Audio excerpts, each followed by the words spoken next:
भगवत कृपा जागृत है, हम सब मिलकर बाबा को प्रणाम करेंगे।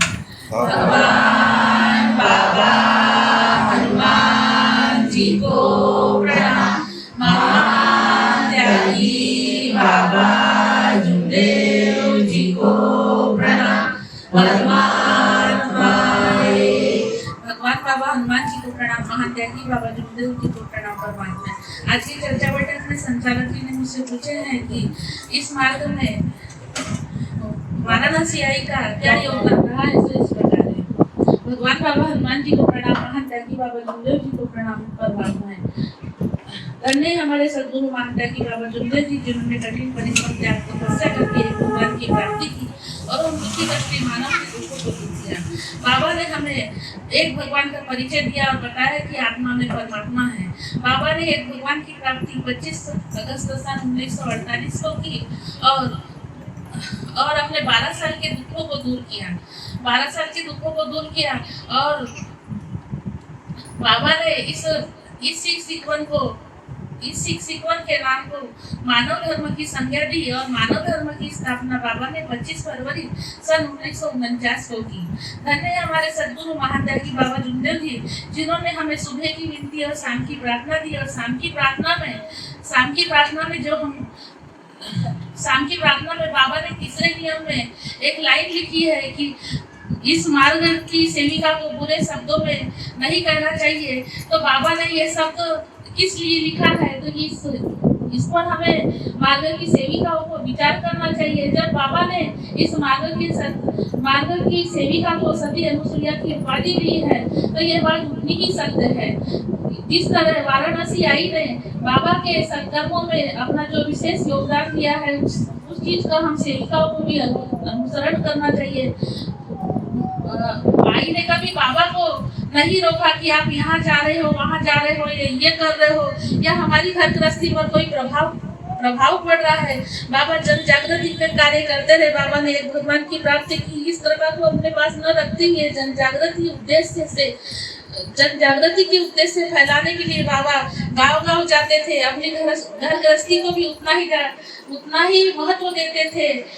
घर गृहस्थी चलाते हुए परमात्मा के कार्य करते थे। ये बहुत बड़ी उपाधि थी। जिस तरह बाबा ने हमको जगाने का काम किया, उस कार्य में आई का भी विशेष योगदान रहा है। आई ने बाबा को कभी नहीं रोका कि आप ऐसा कर रहे हो तो हमारे घर गृहस्थी में प्रभाव पड़ रहा है या कुछ हो रहा है। आई ने भी उतना ही योगदान दिया है, तो आई की भी उतनी ही महत्वपूर्ण भूमिका इस मार्ग में है। तो आई के जीवन से हम सेविकाओं को भी सीख लेना चाहिए कि हमें भी अपने आचरण में किस चीज को लाना चाहिए, कैसे व्यवहार करना चाहिए, कैसे अपने घर गृहस्थी को साधना चाहिए, कैसे अपने परिवार में अपनी भूमिका को निभाना चाहिए, कैसे अपने परिवार को संचालित करना चाहिए। ये हम सेविकाओं का है। तो इस मार्ग की सेविकाओं को भी आई के जैसे ही निष्ठावान कर्तव्यशील होना चाहिए, ध्येयवादी होना चाहिए। सबसे बड़ी बात ध्येयवादी होना चाहिए। आई ने भी अपना ध्येय नहीं डगमगाई थी। इतना बड़ा आई ने अपने जीवन में त्याग करी कि अपनी आयु भी बाबा के नाम कर दी। उसी तरह हम सेविकाओं को भी ये सब चीजों को अपने आचरण में लाना होगा। आई ने अपनी उम्र बाबा को 6 साल में दी थी। बाबा जब बीमार हुए तो आई ने बाबा भगवान के पास शब्द रखी कि बाबा मेरे से ज्यादा जरूरत बाबा की है, तो मेरी आयु बाबा को लग जाए। तो वो बात सच हुई और आई की उम्र है वो बाबा को लगी। और आई के मृत्यु के बाद बाबा इस धरती पर 6 साल तक रहे और उन्होंने जन जागृति के कार्य करे। तो आज हम सब सेविकाओं के लिए महत्वपूर्ण बात है कि हमें भी अपने आचरण में, अपने जीवन में आई के जीवन में जो घटा है, आई ने जो इतना बड़ा त्याग करा है, उसी तरह हमें भी अपने घर गृहस्थी में उनके इस आचरण को अनुसरण करना चाहिए और उसका पालन करना चाहिए। इतना कहकर मैं अपने शब्दों को विराम देती हूँ। नमस्कार।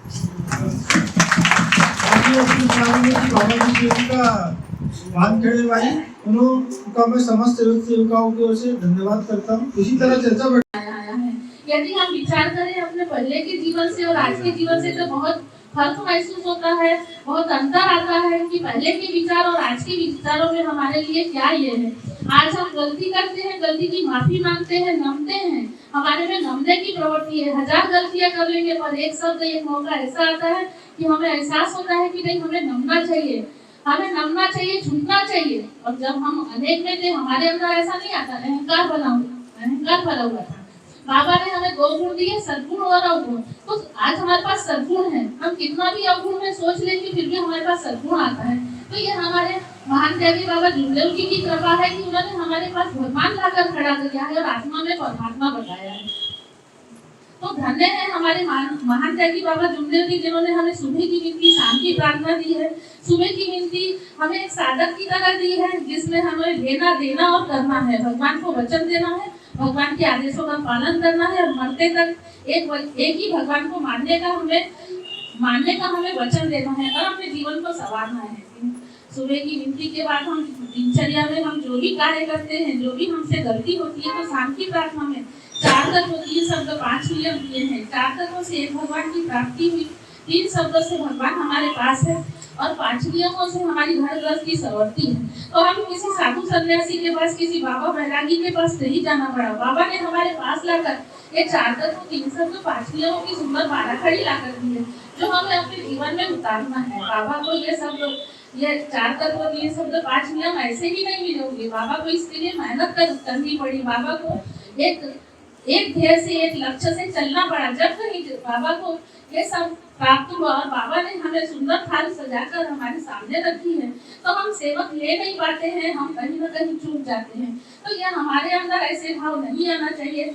जो हमारे कार्यकर्ता जी आदेश देते हैं, वो भगवान के आदेश है, भगवान के शब्द है, उन आदेशों का हमें पालन करना चाहिए और अपने जीवन में उतारना चाहिए। जो कार्यकर्ता जी आदेश लगाते हैं, वो भगवान के आदेश से क्या मानना चाहिए। भगवान सब जगह नहीं जाता, इसलिए कार्यकर्ता हिस्सा भी हुए हैं। कार्यकर्ता जो आदेश देते हैं, वो भगवान के आदेश से ये मानते हैं, तो उनके शब्दों में कोई चीज छुपी रहती है। ये हम सेवकों को समझना है। एक सेवक यदि गलती करता है, दूसरा सेवक उसे देख लेता है, तो उसे उभारने की जरूरत है। ऐसा नहीं कि उसकी गलती दिख रही है तो उसे छुपाने की। कहा जाता है कि समाज में यदि हाथ पकड़ के खींचो तो समाज उभरता है, और उसका पैर खींचो तो समाज की दुर्दशा होती है और वो व्यक्ति नीचे आता है। तो ऐसा ना होगा। हम सेवक भी एक दूसरे की गलती देखते हैं, या थोड़ा भी हमें भान होता है, यदि हमारे पास विचार है उसे देने लायक तो देना चाहिए और उसके जीवन को संवारना चाहिए। बाबा ने इतना सुंदर मार्ग दिया है, हम सभी सेवक सेविकाओं को आज उठाती दी है सेवक की। ये भगवान ने हनुमान जी को दी थी और हनुमान जी ने आज हम नर नारी को सेवक सेविकाओं को दिए, तो हम सही में भाग्यशाली हैं। इस भाग्य को उठाते हुए मैं अपने विचारों को यहीं विराम देती हूँ। सभी से अपने विचारों में बाबा की सेविका बहुत अच्छे विचार दिए। मैं भैया चौकी परिषद की ओर से उनका आभार करता हूँ। उसी प्रकार भगवान बाबा हनुमान जी को प्रणाम, महान त्यागी बाबा जुमदेव जी को प्रणाम। परमात्मा आज की चर्चा बैठक में उपस्थित भगवान बाबा हनुमान जी को प्रणाम, महान त्यागी बाबा जुमदेव जी को प्रणाम। परमात्मा एक भगवत प्राप्ति के लिए निष्काम कर्मयोग साधन के बाबा ने 4 दिए हैं। पहला है परमात्मा एक, दूसरा है मर्यादा दिए भगवत नाम पर, तीसरा है दुखदारी दूर करते हुए उठना, चौथा है इच्छानुसार भोजन। बाबा ने भगवत गुरुओं के 3 शब्द दिए हैं। अपने परिवार और सेवकों में सत्य बोलना, मर्यादा का पालन करना, प्रेम के साथ व्यवहार करना। जीवन में चलने के लिए, स्तर पर लाने के लिए, मानवीय जीवन उद्देश्य सफल करने के लिए बाबा ने 5 नियम बताए हैं।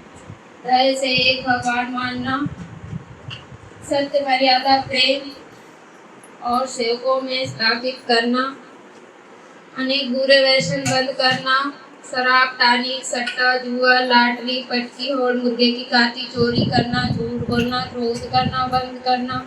महिलाओं ने अपने बच्चों को और पतिदेव को बुरे शब्दों में नहीं कहना चाहिए। इसके अलावा मानवीय जीवन के अनेक मिशन भी नहीं करना चाहिए। अपने परिवारों में अपने परिवार और सेवकों में एकता कायम करना, अपने परिवार मर्यादित रखना। इसके अलावा बाबा के आदेशों का समय समय पर पालन करना, मर्यादिए भगत नाम पर, मर्यादिए भगत नाम पर, मर्यादा दिए भगवान। जो करते हैं।